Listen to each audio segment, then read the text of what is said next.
In this Star Wars Battlefront 2 news update video, I will be sharing with you even more comments from former developers regarding the resurgence of this game and the future of Battlefront. Plus, we have more updated figures and statistics in relation to the popularity of Battlefront 2 over the past few days, and it just keeps getting bigger and bigger.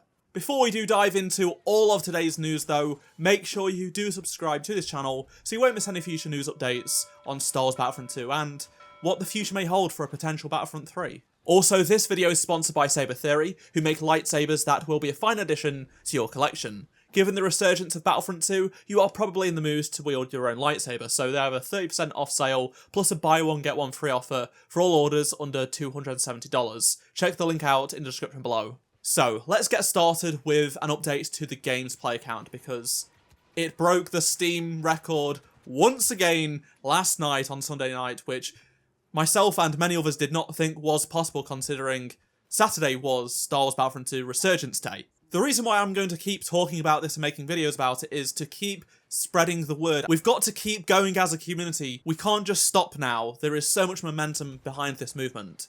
So in my previous video, I shared that the player count on Saturday, which was Resurgence Day on Steam, hit just under 18,000, which was fantastic.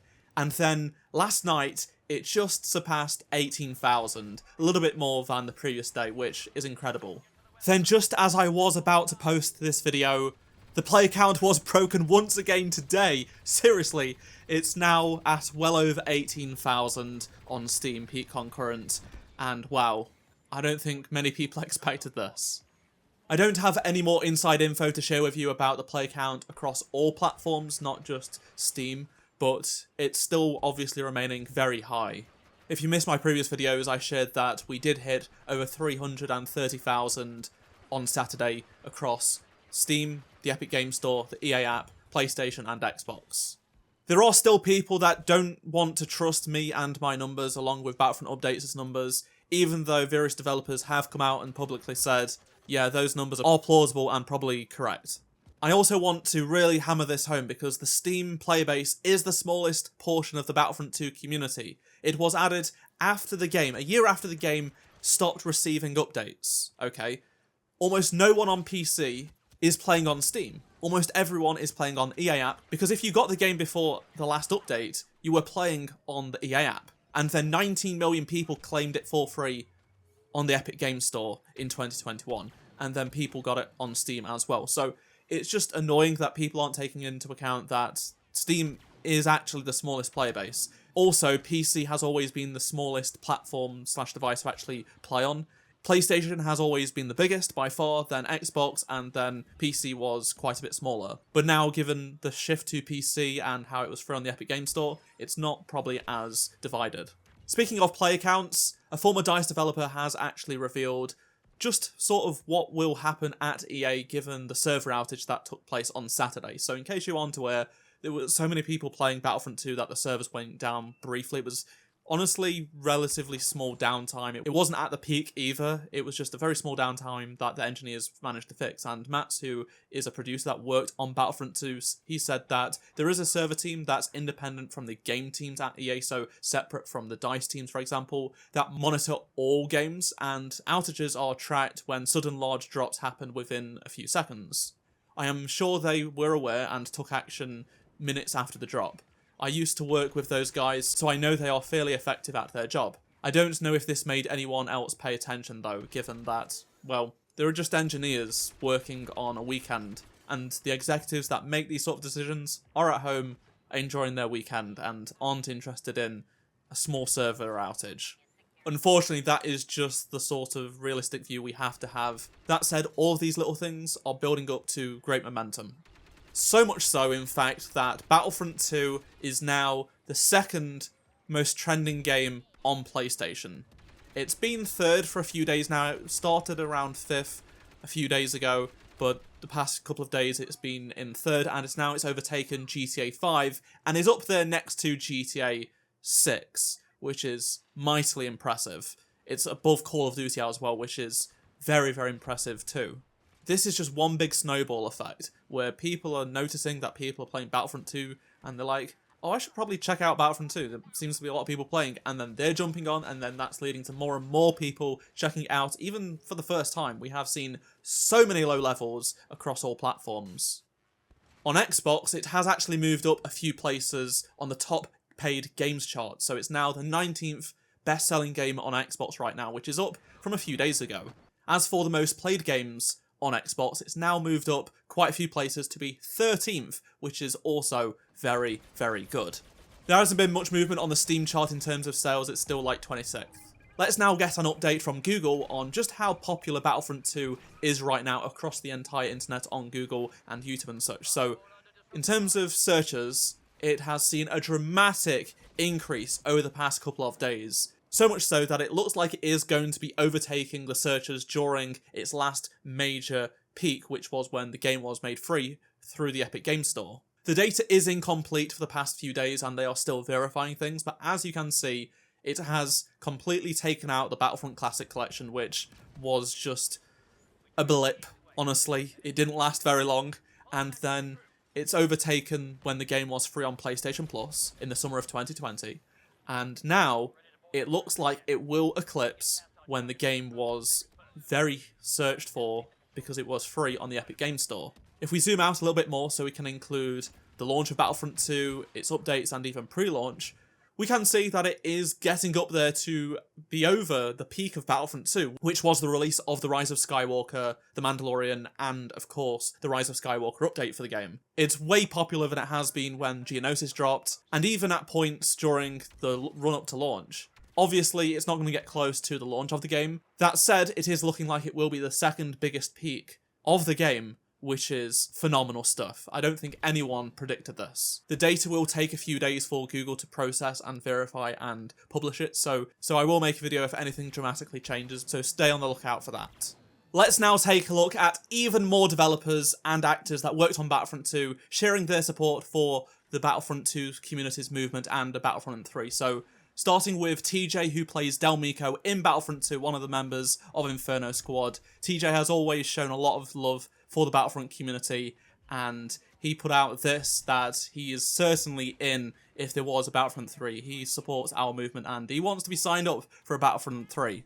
Another key character from Battlefront 2's campaign is Admiral Versio, and Anthony, who plays him, also said yes to a Battlefront 3, and he wants it to be a prequel to Battlefront 2's story, and I think a lot of people would like that.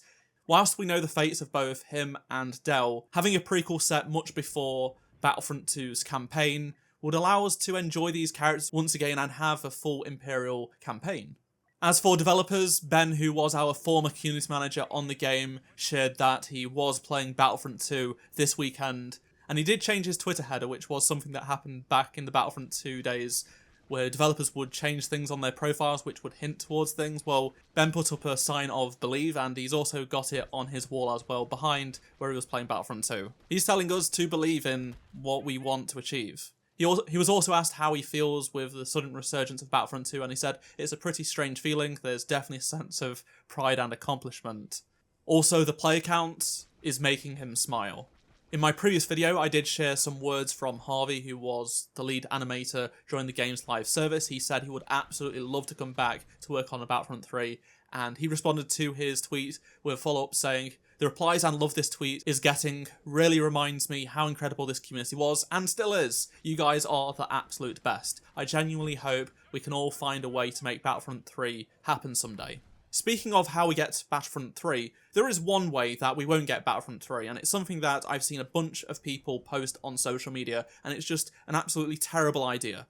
So, there are people out there that believe boycotting DICE's next game, Battlefield 6 or whatever it will end up being called, is the way to get Battlefront 3. So, they want Battlefield to fail to get Battlefront 3. However, that's simply not going to happen. 2042 did not do very well. Some Battlefront players boycotted it, and then they didn't get a Battlefront 3, they moved on to a new Battlefield game. They are all in on Battlefield, they aren't on Battlefront, and Battlefront is not there right now. They are busy working on getting this next Battlefield game out of the door. If Battlefield 6 fails for whatever reason, including a potential boycott, there is a non-zero chance that EA decides to shut down DICE, and here's why. The last few games have missed. 2042, Battlefield 5, and Battlefront 2 have all cost them majorly in terms of money and reputation, just so many things. It's very rare you get a fourth chance at EA. They aren't going to give them a fifth one, I don't think. We should be rooting for this game's success, for the success of DICE as a studio, so they can keep doing Battlefield future content and also have the opportunity to work on something else like a Battlefront 3. Also, there are still a few people, be it 4 of them, that worked on the Battlefront team that are working on Battlefield 6, including Ben. Why would you want this game to fail? Why would you want their work to fail purely because you aren't getting a sequel to a game that you enjoy? As much as I prefer Battlefront to Battlefield, I'm still a Battlefield fan, have been for a very long time, and I would not want DICE to shut down. I wouldn't want hundreds of people to lose their jobs, which is a real possibility if their next game does not hit. As much as we love Battlefront 2, and yes, it did sell millions and millions of copies, it was still highly damaging to the reputation of both DICE and EA. Then Battlefield 5 also took months to really come together after launch. 2042, once again, same position, but was in a worse situation than the other two. You just can't have this happen again. And the fact that there are people seriously saying, spreading the word, you need to boycott this game, we need this game to flop, is disgusting. Obviously, that's assuming that DICE and EA pick up a Battlefront 3, which may not happen. Anyone can make a Battlefront game right now. They just have to pitch the game to Lucasfilm Games, pay the money, and do it. Unfortunately, no one wants to do that right now. That said, the past few days may have turned some heads and started the ball rolling elsewhere, which is cool. However, if we really want DICE to make a Battlefront 3, then you're going to want to hope that Battlefield 6 ends up being a success.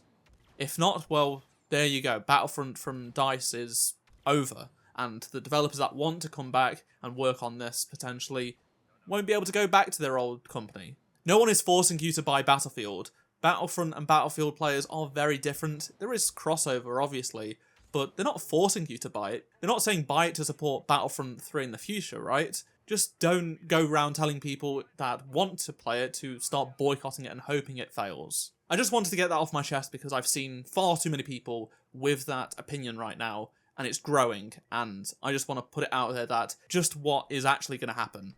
More likelihood is we are going to lose DICE in the video games industry. I'd love to hear your thoughts on anything I've talked about in this video, so please do let me know down in the comment section below, and remember to drop a like to help support the channel, subscribe so you don't miss any future Star Wars Battlefront 2 videos, and I shall see you in my next video. Goodbye.